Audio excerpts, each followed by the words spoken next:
Шахмат за основците, шестоделенците ќе ги учат вештините на оваа игра. Од годинава, шахот ќе биде задолжителна содржина и ќе се изучува во рамките на предметот физичко воспитување во основното образование. Воведувањето на оваа новина е по препорака на Европскиот парламент. Според анализите на Бирото за развој на образованието, децата од 11 години се најсоодветни и токму на таа возраст треба да се почне со изучувањето на оваа ментална гимнастика. Голем дел од професорите знаат како да предаваат, но со дополнителна обука доправа треба да се почне.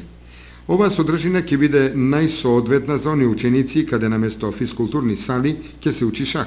Предметот повеќе нема да се заменува со други предмети поради недостаток на спортска сала и на тој начин ќе се учат вештините на шахот. Таблите за шах и фигурите се набавени во сите училишта. Учениците ќе бидат оценувани колку ја совладале вештината на шахот и таа оценка ќе влезе во крајната на